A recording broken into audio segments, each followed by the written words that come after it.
बिस्मिल्लाहिर्रहमानिर्रहीम। अस्सलाम वालेकुम डियर स्टूडेंट्स, कैसे हैं आप लोग जी। आज हमारा लेक्चर नंबर है 96 और अल्हम्दुलिल्लाह we are on chapter 9। We are going to start today chapter 9 which is transport. Previous chapter हमारा न्यूट्रिशन का चैप्टर था, जिसमें हमने ह्यूमन बीइंग में न्यूट्रिएंट्स पढ़ी, कार्बोहाइड्रेट्स, प्रोटीन, लिपिड्स, फैट्स, ठीक है, और विटामिन्स और उनकी इम्पोर्टेंस, उनके डाइटरी सोर्सेस पढ़े। और उसी ही चैप्टर में हमने फिर ह्यूमन डाइजेस्टिव सिस्टम पढ़ा, नीड ऑफ डाइजेशन पढ़ी हमने, ह्यूमन में क्यों है, और मुकम्मल डाइजेस्टिव सिस्टम ह्यूमन में स्टडी किया था। ठीक है बेटे, तो ये चैप्टर है हमारा ट्रांसपोर्ट का। आपको पता है कि हमारी तमाम ऑर्गेनिज़म्स की लाइफ का मतलब ही ये है कि उस लाइफ के बदले में वहाँ पे लातादाद बायोकेमिकल रिएक्शंस हो रहे हैं। Yes, we name them as metabolic reactions. उन बायोकेमिकल रिएक्शंस को हमने नाम दिया हुआ है मेटाबॉलिक रिएक्शंस का। तो जितनी भी कॉम्प्लेक्स लाइफ है that is the result of metabolism. Metabolism क्या है? सेट ऑफ बायोकेमिकल रिएक्शंस जो कि हो रहे हैं, हर वक्त हो रहे हैं, और उन रिएक्शंस के नतीजे में मुख्तलिफ कंपाउंड्स या तो प्रोड्यूस हो रहे हैं या यूज़ हो रहे होते हैं। ठीक है, हमने डिटेल पढ़ी थी चैप्टर 6 में मेटाबॉलिज्म। तो बच्चों, सेल्स के अंदर जब मेटाबॉलिक रिएक्शंस हो रहे हैं, सेल के अंदर ही बेसिकली सारे के सारे रिएक्शंस होते हैं। So cell is also named as the unit of life. Unit of life, जिसकी वजह से लाइफ चल रही है, जिसकी वजह से लाइफ कैरी ऑन है। ठीक है, और क्योंकि सारे के सारे मेटाबॉलिक रिएक्शंस की प्राइमरी साइट जो है वो क्या है, वो ये सेल्स हैं। Cells need some materials. Cells need some materials for metabolic reactions.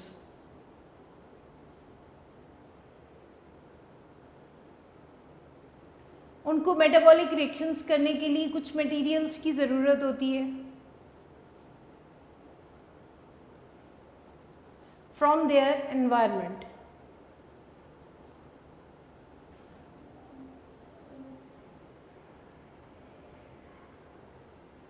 Environment से, and some materials are excreted,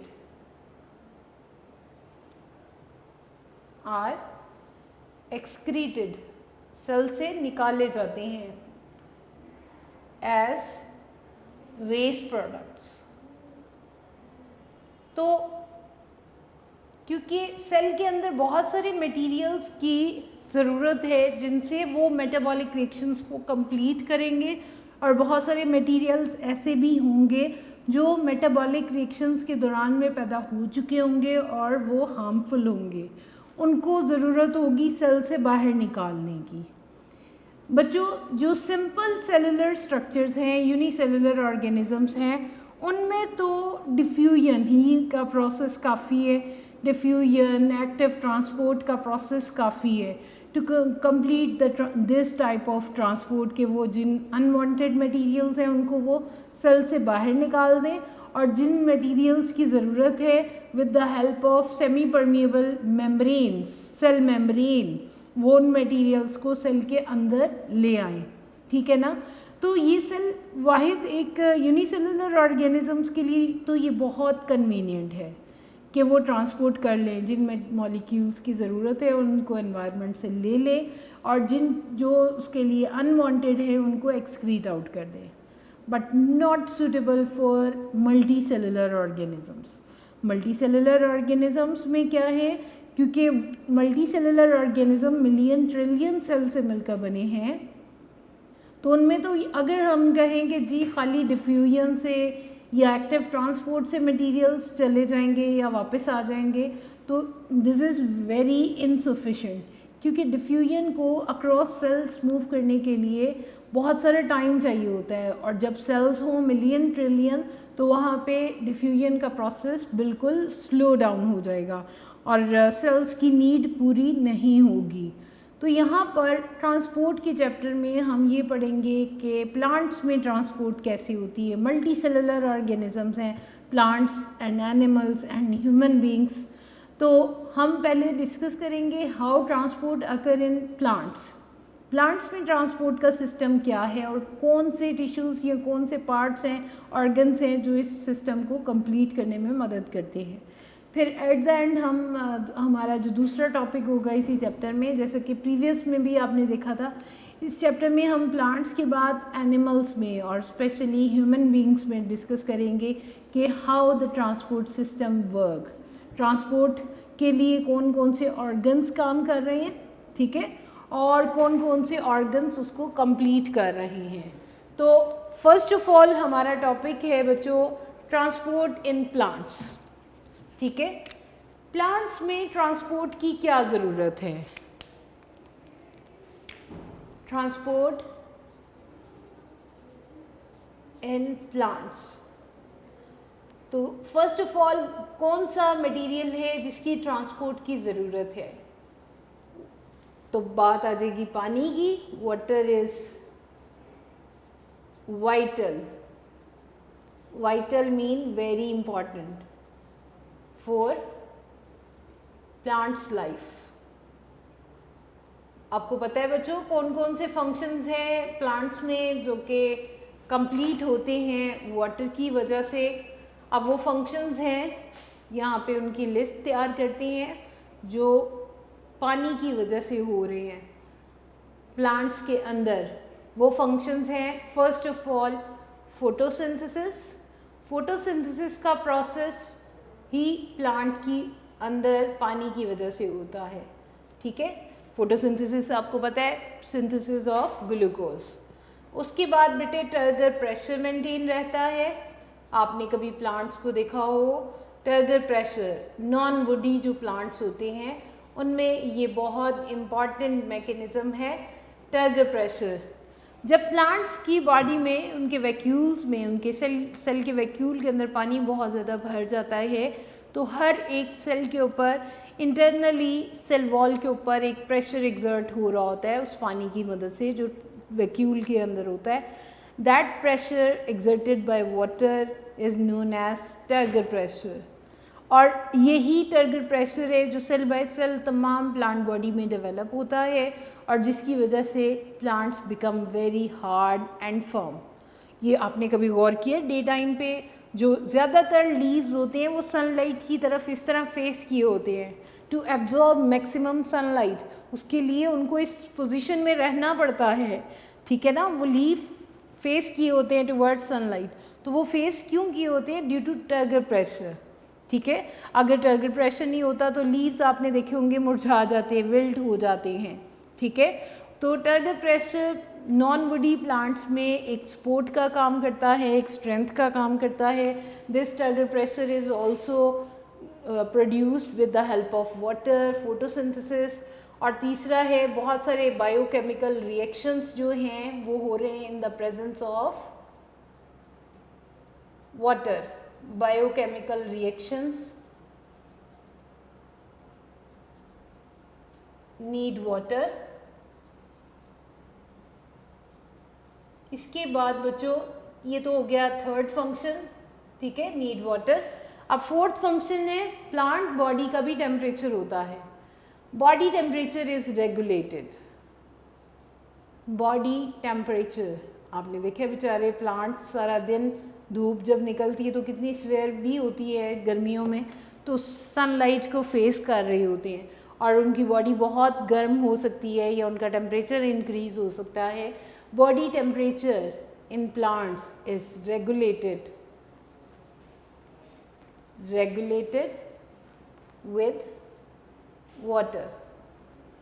ये तो हो गया पानी की importance, photosynthesis, turgor pressure, biochemical reactions and body temperature is regulated. ठीक है बेटे, प्लांट्स में पानी आता कहाँ से है और प्लांट में सर्कुलेट कैसे होता है? Main concern is this which is we are going to discuss here as transport in plants। ठीक है, तो प्लांट्स में पानी आता है with the help of roots। बच्चों, रूट्स और रूट के ऊपर रूट हेयर्स होते हैं जो सॉइल से वाटर और मिनरल्स को एब्जॉर्ब करते हैं। Roots absorb water and minerals from soil, और ज़मीन से, एनवायरनमेंट से तो उन्होंने ले लिया है रूट्स ने। ठीक है, फिर इन प्लांट्स के अंदर, लैंड प्लांट्स में ये बात हो रही है। Land plants roots absorb water and minerals from soil, और जब एक बार उनकी बॉडी में पानी एंटर हो जाता है तो उसको अपवर्ड डायरेक्शन में जो टिश्यूज़ लेकर जाते हैं, they are named as xylem tissues. Xylem tissues are responsible to conduct water and minerals, while the food which is synthesized, which is prepared in photosynthesis, अब वो फूड जो पत्तों ने तैयार की है या ग्रीन पोर्शंस ने तैयार की है, is prepared in photosynthesis by leaves।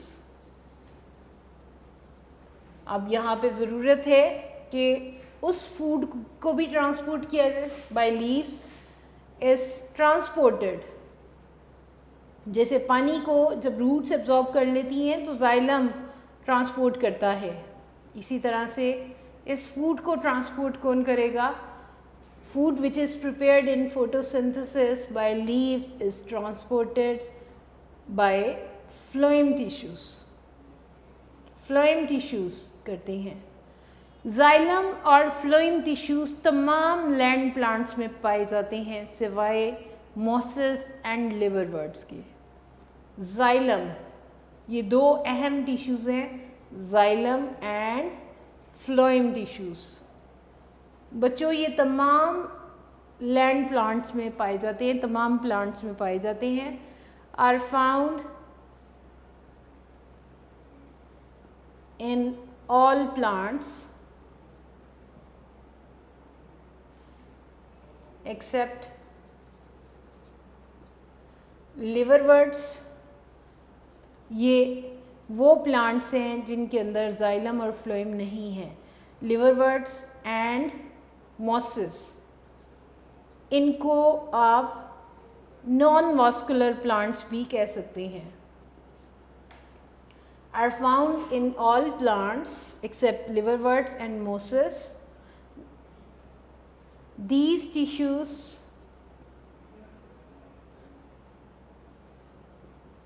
are responsible, ये हैं वो टिश्यूज़ जिनकी ये जिम्मेदारी है कि वो तमाम मटेरियल्स को ट्रांसपोर्ट करेंगे। ठीक है बेटे, These tissues are responsible for transport, right. तो अब हमें ये तो पता चल गया कि जाइलम वाटर की ट्रांसपोर्ट करेगा और फ्लोएम जो है फूड की करेगा। अब हम इसको वन बाय वन देखते हैं कि प्लांट्स में पानी और आयंस का, वाटर और आयंस का अपटेक कैसे होता है। ठीक है, तो नेक्स्ट टॉपिक है हमारा वाटर एंड आयन अपटेक। ठीक है बेटे? जी बेटे, अब हमारा नेक्स्ट टॉपिक है, जो मेन टॉपिक है, water and ion Uptake.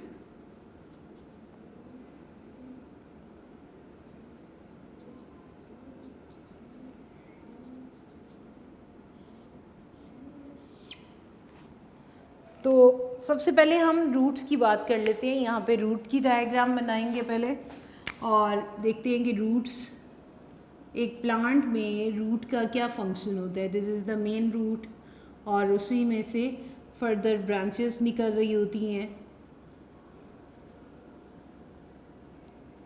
Root is the underground portion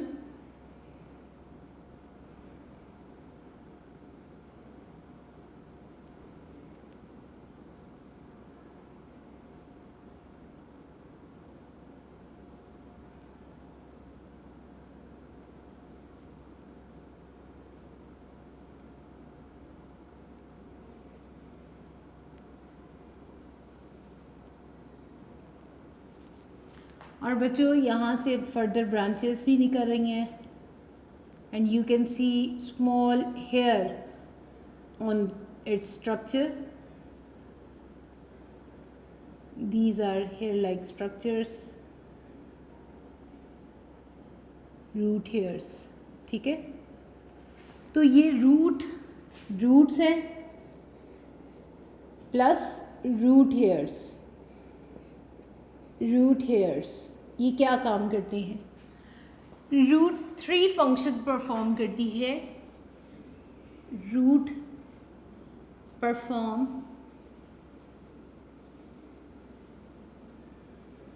3 functions. वो फंक्शंस कौन कौन से हैं? पहला फंक्शन है बच्चों टू एंकर द प्लांट को मिट्टी के अंदर ग्रिप के साथ मजबूती से सहारा दे के रखती है roots. To anchor the plant, ठीक है, प्लांट को गाड़े रखती है ज़मीन के अंदर।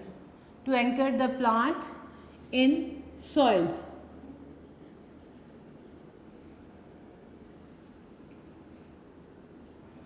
दूसरा फंक्शन है इसका to absorb water and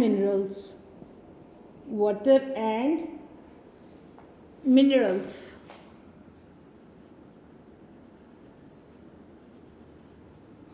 from soil. This is the main function. वैसे तो तीनों फंक्शन ही बहुत इम्पॉर्टेंट है, to absorb water and minerals from soil. और तीसरा फंक्शन है to provide conducting tissues. Conducting का मतलब है वो टिश्यूज़ जो रिस्पॉन्सिबल हैं ट्रांसपोर्ट के लिए। To provide conducting tissues for the transport of water।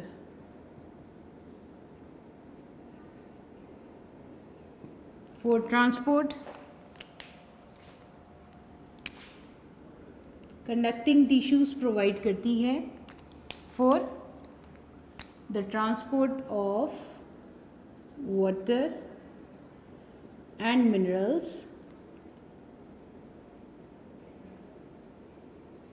To aerial parts तक कैसे जाना है, ठीक है।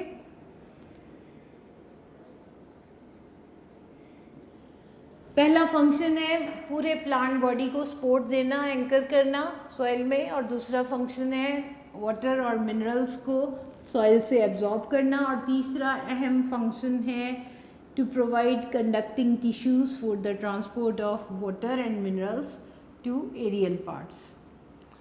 पानी को जब एब्जॉर्ब कर लिया है तो उसको एरियल पार्ट्स तक भेजना भी रूट का काम है with the help of conducting tissues, ठीक है बेटे। अब यहाँ पर आप ये समझ लो कि मैंने TS काटा है।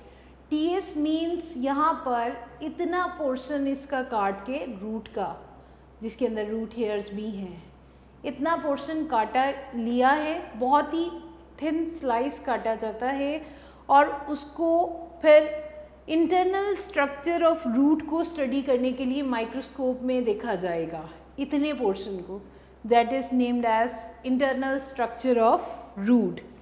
तो अब यहाँ पर हम देखते हैं कि इंटरनली सेल्स कैसे हैं और क्या फंक्शन परफॉर्म करती हैं, ठीक है। तो यहाँ पे मैं ड्रॉ करने जा रही हूँ। बुक में उन्होंने दूसरी उसमें दिए हुए हैं इसी तरह से ही ड्रॉ कर लेते हैं।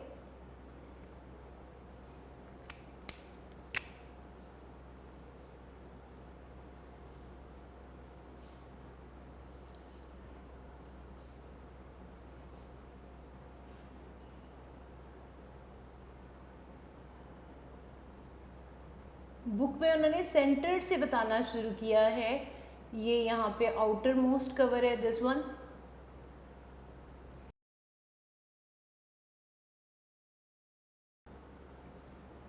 This is the structure showing the internal layer of cells in the roots. बच्चों ये आप ये समझ लो, जो रूट के सबसे बाहर रूट हेयर्स नज़र आ रहे हैं, ये बाहर वाली स्ट्रक्चर है। एंड दिस वन जो एंड हो रहा है, this is the structure found in the centre. These are xylem tissues. जाइलम के साथ ही फ्लोएम होता है, जाइलम है। चलें जी, अब इंटरनल स्ट्रक्चर की बात कर लेते हैं। Internal structure of root.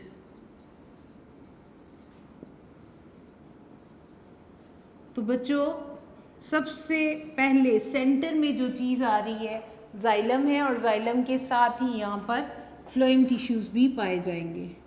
ठीक है, xylem and phloem conducting tissues है। Xylem and phloem tissues in the center of root in the form of a rod shaped core, in the form of rod shaped core। Core ये जो centre में पाया जा रहा है, diagram में इसको नीचे दिखाया हुआ है। ठीक है बेटे, ये सेंटर वाला पार्ट है और ये बाहर वाला हिस्सा है। इसकी रूट की कुछ हिस्सा दिखा रही हूँ यहाँ पे मैं। ठीक है ना, आप ये समझ लो कि उसका कुछ पोर्शन हमने सेक्शन काट के उसके इंटरनल सेल्स को देख रहे हैं।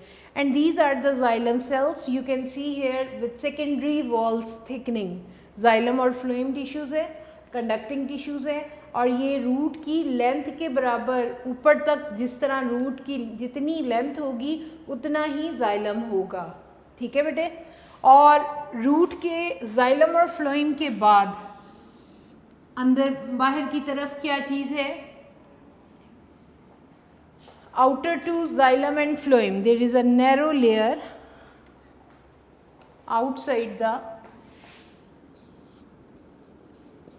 outside the xylem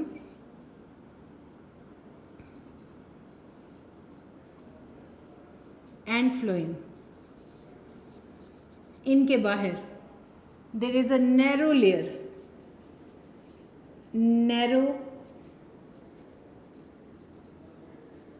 नैरो कहते हैं तंग, layer of thin walled cells, पतली दीवारों वाले सेल हैं, thin walled cells called pericycle. जी बच्चों, कॉल्ड पेरीसाइकल। सबसे आउटर मोस्ट थे जाइलम एंड फ्लोएम। ठीक है, और उसके बाद है pericycle. This one is the layer which is named as pericycle. आप देख रहे हैं थिन लेयर है ये पेरीसाइकल की। ठीक है, उसके बाद बच्चों पेरीसाइकल के बाहर क्या चीज़ है? Outside to pericycle endodermis, layer of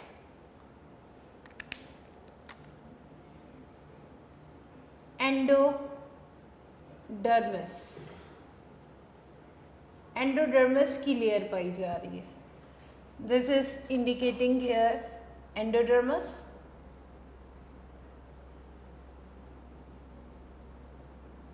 और एंडोडर्मस के ऊपर आपको एक ब्रॉड जोन नज़र आ रहा है। आउटसाइड द एंडोडर्मस, अभी हम सिर्फ स्ट्रक्चर की बात कर रहे हैं, फंक्शन हम बाद में डिस्कस करते हैं। Outside the endodermis there is a broad zone, एक बड़ा एरिया है, broad zone of cortex.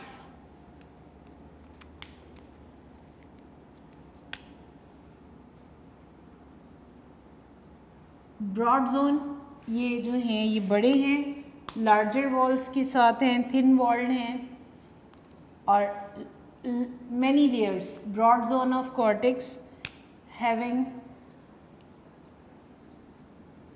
many layers of cells. ठीक है बेटे, दिस इज द कॉर्टेक्स। और कॉर्टेक्स के अंदर आपको सेल के दरमियान में खाली जगह भी नज़र आ रही हैं। These are intercellular spaces. Cortex is bounded by epidermis. Yes, next to cortex is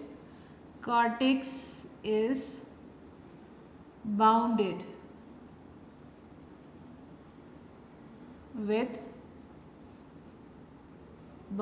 by epidermis. Epidermis, which have cluster of cells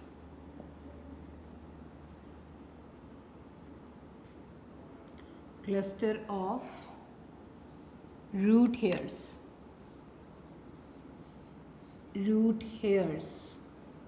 ये क्या होते हैं? Root hairs are extension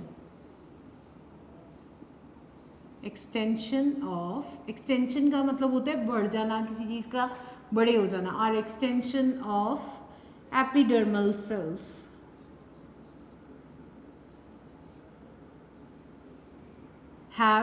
they have large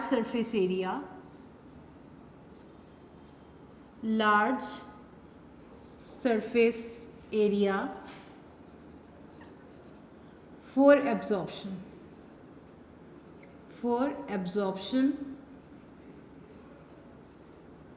of water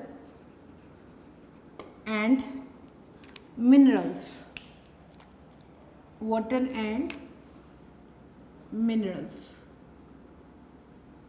आप देखते हैं कि ये water और मिनरल्स को कैसे एब्जॉर्ब करते हैं। बच्चों ये देखिए, कॉर्टेक्स के बाहर this one is the epidermis,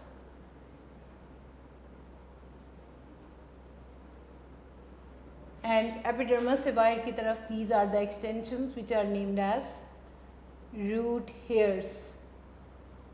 Yes, first of all, these root hairs are in direct contact with the soil, और इनके अंदर salts की concentration already इन्होंने बहुत हाई रखी होती है। हाई रखने का एक ख़ास मकसद है ताकि मैक्सिमम वाटर मूव करें osmosis के ज़रिए से।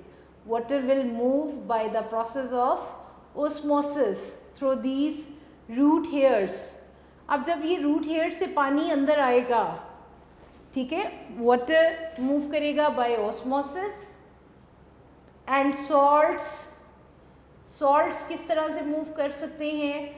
सॉल्ट्स, क्योंकि मैंने अभी बताया है कि inside the cytoplasm of root hairs high concentration में है। अगर ऑलरेडी हाई है तो बाय एक्टिव ट्रांसपोर्ट भी मूव करेंगे। अगर उन्होंने लो से हाई की तरफ जाना है, एक्टिव ट्रांसपोर्ट भी होगी और डिफ्यूजन भी होगी वहाँ पर, ठीक है, वहाँ पर डिफ्यूजन भी होगी। इन दोनों प्रोसेस के ज़रिए से water will first enter in the root hairs and salts with the help of active transport and diffusion. क्यों ऑस्मोसिस के ज़रिए से मूव कर रहा है? क्योंकि रूट हेयर्स के अंदर ऑलरेडी सॉल्ट कंसंट्रेशन बहुत ज़्यादा है, इसलिए water will move from low solute to high solute. जब रूट हेयर्स में एंटर होता है तो ये एपिडर्मस से मूव करेगा। दो डायरेक्शंस हो सकती हैं, या तो इन इंटरसेलुलर स्पेसेस से मूव करता करता करता ये इस जाइलम तक आ जाए, ठीक है। ये मुख्तलिफ रास्ते इस्तेमाल कर सकता है। ये क्या है, this is the one direction of movement of water. वो क्या है, with the help of intercellular spaces, जो सेल के दरमियान में खाली जगह है। और हो सकता है कि सेल्स के दरमियान में ये प्लाज्मोडिस्मेटा पाए जाते हैं। प्लाज्मोडिस्मेटा क्या होते हैं बच्चों, there are certain pores in the cell wall of adjacent cells. ये क्या काम करेंगे, ये इस पानी को मूव करने में रास्ता, ये पोर्स देंगे और इन प्लाज्मा डिस्मेटा या इन चैनल्स के ज़रिए से मूव करके जाइलम में पानी आ जाएगा। ये इंटरसेलुलर स्पेसेस के ज़रिए से भी हो सकती है पानी की मूवमेंट, इंटरसेलुलर स्पेसेस के ज़रिए से भी हो सकती है, और दूसरी इन प्लाज्मोडिस्मेटा के ज़रिए से भी हो सकती है, ठीक है। प्लाज्मोडिस्मेटा आपने 4th चैप्टर में सेल वॉल में पढ़ा हुआ है। Plasmodesmata are the certain pores in the cell wall of adjacent cells through which their cytoplasm is connected। तो इस तरह से ये जाइलम तक पानी मूव करेगा। और जब एक बार रूट की जाइलम में पानी आ जाएगा तो रूट की जाइलम कनेक्ट होती है शूट की जाइलम से, और शूट की जाइलम कनेक्ट होती है लीफ की जाइलम के साथ। ये जाइलम टिश्यूज़ जहाँ जहाँ पे ऊपर तक पाए जाते हैं वहाँ पर ये टिश्यूज़ वाटर और इस मिनरल्स की जो रूट से सॉइल के ज़रिए से सॉइल से एब्जॉर्ब किए गए रूट की हेल्प से उनको अब एरियल पार्ट्स तक जाइलम पहुंचाएगा। जाइलम जो है बेटे, जाइलम एंड फ्लोएम टिश्यूज़, यहाँ पे रिकॉलिंग दी जा रही है। जाइलम टिश्यूज़ किससे मिलकर बने हैं और फ्लोएम टिश्यूज़ क्या होते हैं, स्ट्रक्चर भी बताई गई है और फ्लोएम, जाइलम और फ्लोएम के फंक्शन भी बताए गए हैं। जाइलम आपको पता है responsible to transport water and minerals, to transport water and minerals. कहाँ से कहाँ, from roots to aerial parts, from roots to aerial parts. जबकि फ्लोएम जो है, phloem is responsible to conduct organic food, organic material, food to different parts of plant। phloem की कोई direction नहीं होती है, ये डिफरेंट पार्ट्स के दरमियान में ट्रांसपोर्ट कर रहा होता है। जाइलम की तो वन वे डायरेक्शन होती है, from roots to aerial parts, to conduct food to different parts of plant. बच्चों जाइलम टिश्यूज़ जो हैं, जाइलम टिश्यूज़ मिलकर बने हुए हैं वेसल एलिमेंट्स और ट्रैकेट से। ये किससे मिलकर बने हैं, vessel element, vessel element and tracheids. ये दो सेल हैं जो जाइलम को बनाते हैं। जबकि phloem tissues are composed of sieve tube cells and companion cells, right। इन दोनों सेल्स के मिलने से, ये आपने चैप्टर 4 में पढ़ा हुआ है, यहाँ पे रिकॉलिंग दी जा रही है, difference between xylem and phloem दिया जा रहा है, ठीक है।